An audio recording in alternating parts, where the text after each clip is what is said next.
Hi everybody, Hassan Sharik, regulated Canadian immigration consultant, back with another video on Canadian immigration from the beautiful city of Mississauga, Canada. My prayers and wishes that all of you along with your families are doing really well wherever in the world you are. In today's video, we are going to discuss some of the basic terms and terminologies related to Canadian immigration, and the purpose of this video is to sort of explain these terms, concepts in simple words so that people have a basic understanding of the Canadian immigration process. So watch the video till the end so that you increase your understanding about the basics of Canadian immigration.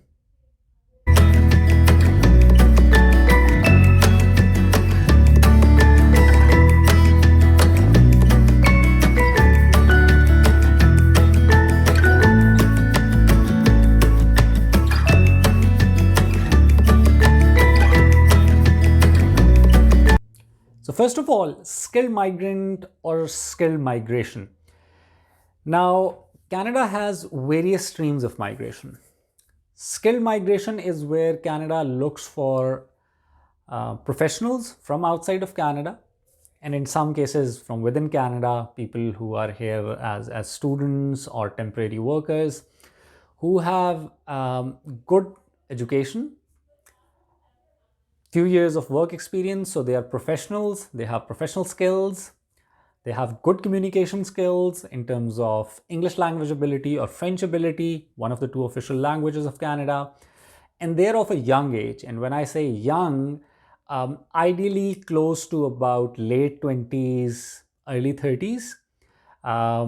So as a combination of these few factors, you have a chance to move to Canada as a skilled migrant, like as a professional, and become active part of Canadian workforce. Usually it's a points-based system. There are a few federal programs, there are a few provincial programs, and they will judge you or score you against these 3 to 4 factors that I mentioned. And if you score high enough, you are invited by the federal or provincial governments. There is a scrutiny process, and then you can move to Canada as a skilled migrant. Next up is business immigration. Now, business immigration is, again, it has various options and streams like skilled migration. But the general concept is that you have already been running a business somewhere in the world, and you have enough capital with you to move to Canada, invest in starting a new business or acquiring a business and then running that business. So the concept is that you bring capital to Canada as well as your business experience, business management experience. You could also be somebody who has senior management experience and hasn't really run a business of their own, but been a senior manager in a business. And you have your own savings, good net worth, and you can use those savings or personal assets to invest in a Canadian business and then run that business. So for business immigration, you need to have a certain amount of net worth, your personal assets, some years of experience running a business as a senior manager or as the owner, and the ability to invest in Canada in a business. So that's business migration, where you buy, establish, and then actively manage that business. Visit visa. Now, a lot of people say that if like we get to have a lot of emails from prospective clients saying that if we can help with the visitor visa. Now, visit visa is a temporary resident visa or entry visa for a foreign national to come to Canada for a specific purpose. So it can be for tourism, wherein you only come to Canada for a few days, for a few weeks, and you travel to different destinations within Canada. It can be for attending a business conference or a business meeting. It can be for the purpose that you have to meet some of your family members, but it has to be a visit visa, has to be for a purpose wherein you only need to be in Canada for a short-term period. So that's a visit visa. There are no rights. If you come on a visit visa, you do not have the rights to work in Canada, to study or something like that. There are little caveats with study, but you cannot be enrolled into a program which is for more than 6 months duration, so not a full-time study as such.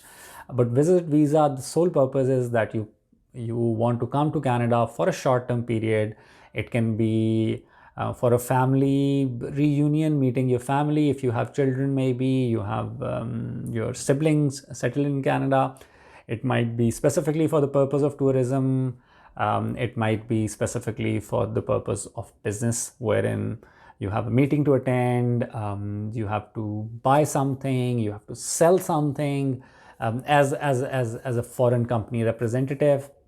Or you are looking for a new business to acquire, and in all these cases the purpose is always a short-lived purpose, where you only want to be in Canada for a small period of time, few days, maybe few weeks, and maybe just a few months.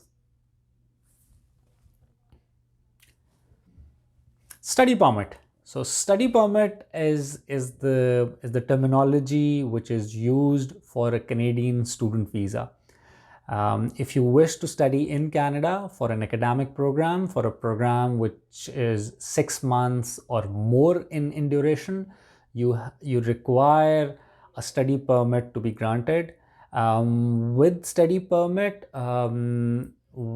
you are allowed to have some work rights. So there are limitations. Normally, you're allowed to work 20 hours per week when your session is in. A study permit is the sole reason for a study permit is for somebody to move to Canada and complete education. And it's not for the purpose of job or employment as such.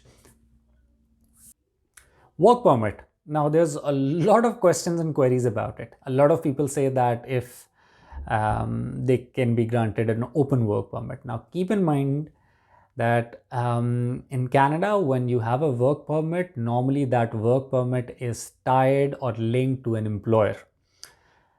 So basically, an employer offers you a job. Against that job, there is an application. In most cases, there is the requirement of an LMIA, which is a labor market impact assessment. And then once you have the positive LMIA, you apply for a work permit. And as I mentioned, work permits in most cases are linked with a specific employer. So you cannot just have a work permit without being offered a job by a Canadian employer. There is a lot of confusion about the open work permit. Now, open work permits are only granted in specific conditions. So somebody who's based outside of Canada in most cases are not eligible for an open work permit. Open work permits can only be granted if, say, for instance, your spouse is moving to Canada on a work permit. So you might be able to get an open work permit as a spouse.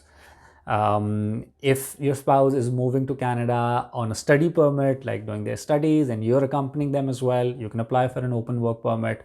For those who complete study in Canada, they get a postgraduate work permit. That is kind of an open work permit as well. So it is only in limited instances. Otherwise, a work permit is always tied with a job offer, an employer, and in most cases requires an LMIA. A lot of people send the queries that if we can help them get a work permit. If you do not have a job offer, in most cases, immigration professionals cannot help you get a work permit. If you have a job offer or an employer ready to offer you a job and also proceed with the LMIA process, if that is a requirement, then definitely we can help you. But keep in mind, work permits in Canada are not offered the way that maybe in some other countries you're able to get a work permit without having a job offer. LMIA stands for Labor Market Impact Assessment. Now, the priority for Canadian government is to try and promote the local citizens and the permanent residents in obtaining jobs within the Canadian labor market. So that's the first preference. Foreign nationals, people from outside of Canada, that comes as a second priority. So whenever a foreign national is offered a job by a Canadian employer, the government requires this document, which is called LMIA. It is an assessment that the foreign national coming into the country will not have a negative impact on Canadian citizens and PRs in terms of their job opportunities. If they feel that there are enough people available in Canada who are citizens and permanent residents and who can easily occupy that particular role, then an LMIA will not be issued.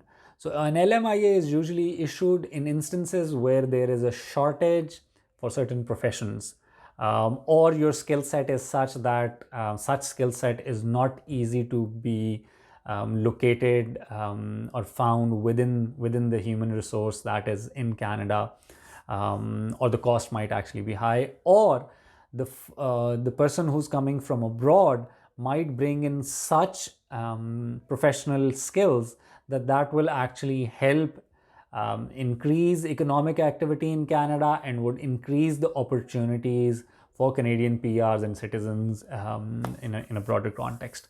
So LMIA is an important document. A lot of times people say that, okay, I have been offered a job, or if I can get a job offer. If you get a job offer and you want to apply for your work permit, in most cases you have to have an LMIA as well. Just a job offer will not be enough in most cases to help you obtain a work permit.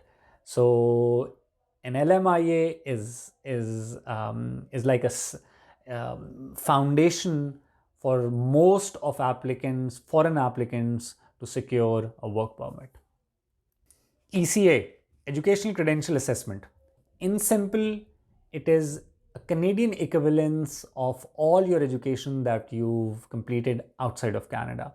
For people who are applying for skilled migration, they have to have their education assessed, and the points for education that they will be scoring for various skilled migration streams are based on the ECA outcome. Now, no matter from where have you had your education, if it was outside of Canada, from any country, US, UK, New Zealand, a European country, Japan, India, Pakistan, if it was a non-Canadian education, you have to have an ECA, which is Educational Credential Assessment. And ECAs are issued by relevant designated bodies in Canada and not by different attestation or authorizing or verification or equivalence bodies within your own country. So again, summarizing it, ECA is a Canadian equivalence of your non-Canadian education, and you require this for any kind of skilled migration application. IELTS, International English Language Testing Service. It is required for most skilled migration applications. You are required to have a result of an IELTS General. It is usually valid for 2 years. If you're not able to score high enough on IELTS, the chances of being successful in a skilled migration stream will not be very high, and it's a mandatory requirement for skilled migration to Canada. CLB, Canadian Language Benchmark. Now, when we talk of language requirement for skilled migration of Canada, the scoring grid is in the form of CLB scores or points or ranking. It is a scale which starts from about 4 up to 10. So all the scores that are indicated for various skilled migration streams are in form of CLB. So it might be stated that the basic eligibility is CLB 7 in one module or each module. And then you have to have a look at the comparison of CLB level against the relevant score with different test scales. I've already done a video on that. You might want to see that video and see what is the CLB conversion or what are the details of language test. But CLB is the grade which is used to indicate as to what specific score in a language test you require for any particular skilled migration stream. CRS stands for Comprehensive Ranking System. It is a ranking system, a scoring system which is used for express entry applicants. Now there is a 67-point requirement grid. That is one thing, but the ranking which is done for different profiles within the express entry pool is through CRS. CRS is allocated on the basis of it's a sort of an extensive system as to how these points are allocated, how you score. It ranges from say 0 up until 1200. For most skilled applicants who do not have provincial nomination, it will be a max of up to 600. And for those applicants who do not have Canadian education or experience and are offshore applicants, in most cases the Federal Skilled Worker Program applicants, they can score up to about 500 points. The factors on the basis of which you score these points are your age, education, length of work experience. There are skill transferability points in terms of various aspects like combination of your IELTS, your experience, your education. If you're married, your spouse, their education, their language ability in terms of the CLB level of whatever language test that they have. If you have a brother or sister living in Canada as a PR or citizen, if you have French language abilities, if you have some qualification completed within Canada, or if you have some work experience from within Canada, these are the factors on the basis of which you score your CRS points. So that's CRS Comprehensive Ranking System through which you are scored for express entry pool, and based on this particular score is that the top applicants are picked in every draw. Express entry. So express entry, a lot of people think is a stream of immigration. It is not. It is an application management system. Under express entry, there are various streams.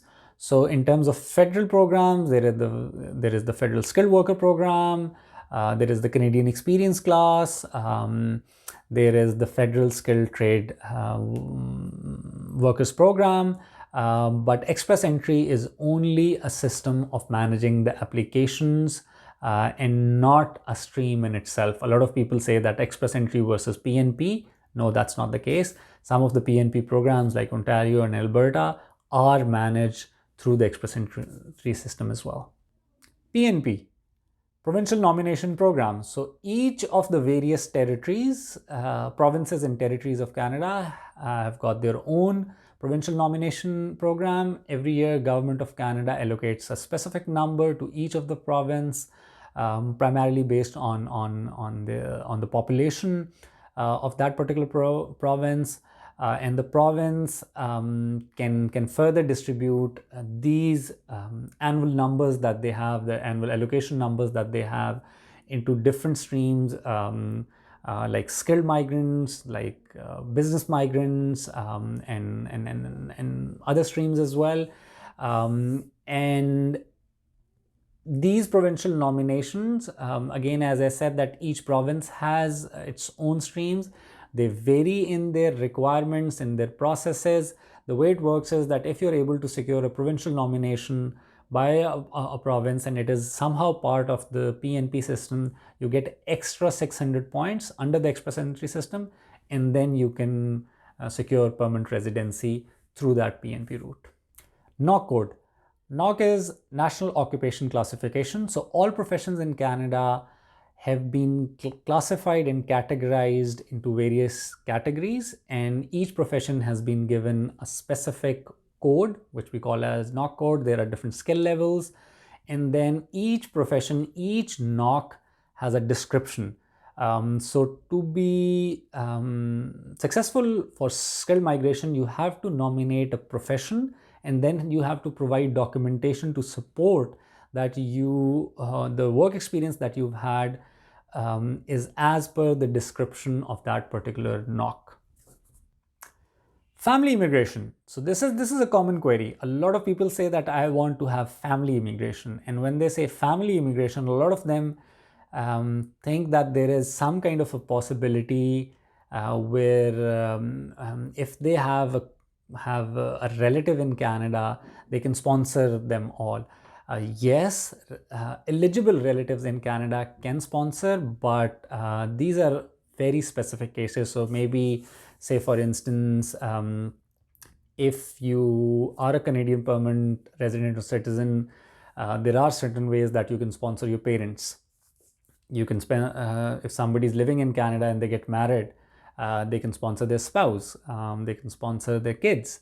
But it's not that if you're living in Canada as a permanent resident or citizen, you are able to sponsor your brothers and sisters. You might add some points for them in their skilled migration application, but you cannot really sponsor them directly. There are some caveats. So there is no family immigration like this. Also, when we say family immigration, we do not mean that the whole family being migrated, and that's called a family migration. If you apply as a skilled migrant and you're a married person, your spouse and your children will be part of your application, and maybe that is what a lot of people think as family migration. So family migration only means if you are an eligible relative of a Canadian citizen or permanent resident, and they can sponsor you to move to Canada as a permanent resident.